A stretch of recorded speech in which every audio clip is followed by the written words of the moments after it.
अऊज़ु बिल्लाहि मिनश शैतानिर रजीम बिस्मिल्लाहिर रहमानिर रहीम। अस्सलामु अलैकुम व रहमतुल्लाहि व बरकातुहू। इस्तग़फ़ार के फ़ायदे के हवाले से है आज की वीडियो। इस्तग़फ़ार करने से कौन कौन सी नेमतें मिलती हैं। मोहतरम नाज़रीन, इस्तग़फ़ार पढ़ने के बेशुमार फ़ायदे हैं जिनका कुरान और अहदीस में ज़िक्र है। अल्लाह ताला का फ़रमान है कि तुम इस्तग़फ़ार करो, मैं तुम्हारे गुनाह मुआफ़ कर दूँगा। गुनाहों को कैसे अल्लाह ताला मुआफ़ करते हैं, इसके हवाले से हदीस कुदसी है कि ए आदम के बेटे, ए इंसान, अगर तेरे गुनाह इतने ज़्यादा हो जाएं कि सारी ज़मीन भर जाए, फिर ज़मीन के ऊपर चढ़ना शुरू हो जाए और आसमान तक पहुंच जाएं, इतने गुनाह मेरा ख्याल है कि किसी से हो नहीं सकते, लेकिन फिर भी अल्लाह ताला अपनी रहमत और बख्शिश को कैसे वाज़े कर रहे हैं कि एक इंसान, एक बंदे के गुनाह इतने हो जाएं कि आसमान तक पहुंच जाएं। और फिर क्या फरमाया कि मेरा बंदा सिद्के दिल से मेरे हुजूर इस्तग़फ़ार करे, माफ़ी मांगे, तो मैं इसके सारे गुनाह मुआफ़ कर दूंगा और मुझे कोई परवाह भी नहीं होगी।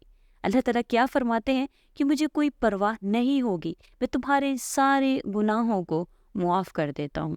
हमारे लिए दुनिया और आखिरत की कामयाबी यही है कि अल्लाह ताला हमें बख्श दें। और आगे की ज़रा बात भी तो सुने, अल्लाह ताला क्या फरमाते हैं। अल्लाह ताला का करम देखें कि अल्लाह ताला फरमाते हैं कि जो बंदा इस्तग़फ़ार को लाज़मी पकड़ लेता है, लाज़िम पकड़ने का मतलब है कि कसरत से इस्तग़फ़ार करता है, उठते बैठते चलते फिरते जहाँ वक्त मिलता है अस्तग़फ़िरुल्लाह का विर्द करता रहता है। इस्तग़फ़ार के और भी बहुत कलिमात हैं और भी बहुत दुआएं हैं, लेकिन कम अज़ कम सबसे छोटी दुआ और आसान जो इस्तग़फ़ार है वो अस्तग़फ़िरुल्लाह है। तो क्या फरमाया है कि जो कसरत से इस्तग़फ़ार करता है तो अल्लाह ताला इस बंदे के हर गम से इसको निजात अता फरमाते हैं, इसको ज़हनी सुकून मिलता है। बड़ी बड़ी ज़िंदगी की परेशानियां जो होती हैं, लेकिन वो बंदा अगर दिली तौर पर मुतमईन और ज़हनी तौर पर पुरसुकून ज़िंदगी गुजारता है, और ये फ़ायदा होता है इस्तग़फ़ार का। ये जो रिवायत है ये मुस्तदरक अल हाकिम की है। फरमाया कि जो बंदा कसरत से इस्तग़फ़ार करता है तो अल्लाह ताला क्या फरमाते हैं कि अल्लाह ताला का इस पर ऐसा करम होता है कि इसकी हर मुश्किल को अल्लाह ताला आसान फरमा देते हैं। मतलब क्या हुआ कि जिस मुश्किल में फंसे हुए हैं, जहाँ भी आप फंस गए हैं, इस मुश्किल से निकलने के लिए आसानी की नीयत से आप अल्लाह ताला से दिल से इस्तग़फ़ार करना शुरू कर देते हैं तो अल्लाह ताला फरमाते हैं कि मैं तुम्हें इस मुश्किल से इंशाल्लाह निजात अता फरमाऊँगा, कि तुम्हारे तसव्वुर में भी नहीं होगा कि ऐसे भी हो सकता है। इतना ज़्यादा आप पर कर्ज़ था कि मरते दम तक नहीं उतार सकते थे, लेकिन आप कसरत से अगर आप इस्तग़फ़ार करना शुरू कर देते हैं तो सारे का सारा कर्ज़ आपका उतर जाता है और आपको पता भी नहीं चलता है। मोहतरम नाज़रीन, कसरत से इस्तग़फ़ार करें तो अल्लाह ताला मुश्किलात को आसानियों में तब्दील करते हैं। जो इंसान इस्तग़फ़ार करता है अपने लिए तो करता ही करता है, दूसरे मोमिन मर्दों और औरतों के लिए भी अल्लाह ताला से मुआफ़ी मांगता है कि या अल्लाह, जितने मोमिन बंदे बंदियां हैं, मैं सब की तरफ से इस्तग़फ़ार करती हूँ या करता हूँ, तो सब की तरफ से इनके गुनाहों की मुआफ़ी मांगता हूँ। या अल्लाह, तू तो रहीम है, या अल्लाह तू तो करीम है, या अल्लाह तू तो रहमान है। या अल्लाह, अपनी रहमत से आलम इस्लाम के गुनाहों को मुआफ़ फरमा दीजिए। तो ये बंदा अल्लाह ताला के इतना करीब हो जाता है, इतना करीब चला जाता है कि आप सल्लल्लाहु अलैहि वसल्लम क्या फरमाते हैं इस बंदे के लिए कि ये बंदा फिर अल्लाह ताला से इतना करीब होता है कि जो भी दुआ मांगता है अल्लाह ताला इसकी हर दुआ को कबूल फरमा लेते हैं।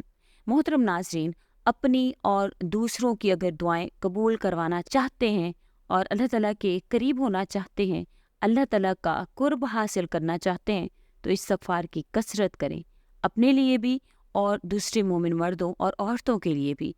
ये वो बहुत बड़ा फ़ायदा है कि हमारी दुआएं कबूल होना शुरू हो जाती हैं। कुरान मजीद में अल्लाह ताला का फरमाने बारी है कि जो लोग इस्तग़फ़ार करते हैं इन पर मेरा अज़ाब कभी भी नाजिल नहीं होता। अल्लाह ताला का अज़ाब इन पर नहीं आता।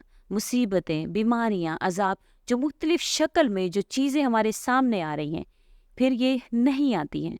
बंदे महफूज रहते हैं जब तक वो इस्तग़फ़ार करते हैं। कुरान करीम में अल्लाह ताला का फरमान है कि जो लोग इस्तग़फ़ार करते हैं इन लोगों को जिस्मानी, रूहानी हर लिहाज से मजबूत तर मैं बना देता हूँ। ان کے جسم میں مضبوط روحانیت بھی مضبوط ہوتی ہے، ایمانی طور پر بھی ان کے اندر مضبوطی آتی ہے۔ اگر جسمانی قوت چاہتے ہیں، طاقت چاہتے ہیں، روحانی قوت چاہتے ہیں تو کثرت سے استغفار کریں۔ یہی وہ عمل ہے جو خود اللہ تعالیٰ قرآن کریم میں بیان فرما رہے ہیں کہ قوت استغفار سے ملتی ہے تمہیں۔ قرآن مجید میں اللہ تعالیٰ فرماتے ہیں کہ جو لوگ کثرت سے استغفار کرتے ہیں پھر ان لوگوں پر آسمان سے ہمیشہ رحمت کی بارش آتی ہے۔ ایسے لوگوں پر عذاب، وبائیں، بیماریاں، پریشانیاں، مصیبتیں آسمان سے نہیں نازل ہوتی، بلکہ آسمان سے جب بھی برسے گی رحمت برسے گی۔ آسمان سے کبھی ان لوگوں پر عذاب نہیں آتا ہے، کبھی بیماریاں، وبائیں نہیں آتی ہیں۔ ان لوگوں پر ہیں جو لوگ استغفار کرنا چھوڑ دیتے ہیں، یہ بیماریاں، یہ وبائیں ان لوگوں پر نازل ہوتی ہیں۔ تو کثرت سے استغفار کریں تاکہ اللہ تعالیٰ کی طرف سے ہمیشہ آسمان سے آپ پر رحمتیں نازل ہوں۔ محترم ناظرین، کاروبار میں آپ ترقی چاہتے ہیں، مال میں برکت چاہتے ہیں، مال کی فراوانی چاہتے ہیں، تو اللہ تعالیٰ کا فرمان ہے کہ کثرت سے استغفار کریں۔ اللہ تعالیٰ آپ کی مالی مدد بھی فرمائیں گے، آپ کی معیشت بھی مضبوط ہو جائے گی، آپ کے معاشی حالات بھی اللہ تعالیٰ انشاءاللہ تعالیٰ بہتر کرتے ہیں، کاروبار میں بھی ترقی آپ کی ہوتی ہے۔ کاروبار کی بندشوں کو اگر توڑنا چاہتے ہیں تو آپ کو کثرت سے استغفار کرنا پڑے گا، کہیں اور جانے کی ضرورت نہیں ہے، تعویذ گنڈے پھونکنے کی، دم کروانے کی ضرورت نہیں ہے۔ اللہ تعالیٰ کا بتایا ہوا نسخہ آزمائیں۔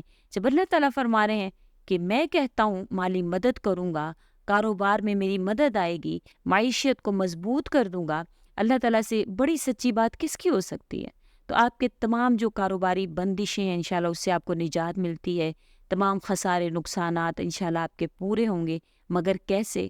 فرمایا کہ کثرت سے استغفار کرو۔ نبی کریم صلی اللہ علیہ وسلم کا فرمان ہے کہ جب بندہ کثرت سے استغفار کرتا ہے تو اللہ تعالیٰ ایسی جگہ سے اس کو رزق عطا فرماتے ہیں کہ جہاں سے اس کا غماں بھی نہیں ہوتا ہے، ایسی جگہ سے اتنا بڑا نفع آ جاتا ہے، یہ تو کبھی تصور ہی نہیں کیا تھا کہ یہ ساری کی ساری برکت اس کو حاصل ہوتی ہے۔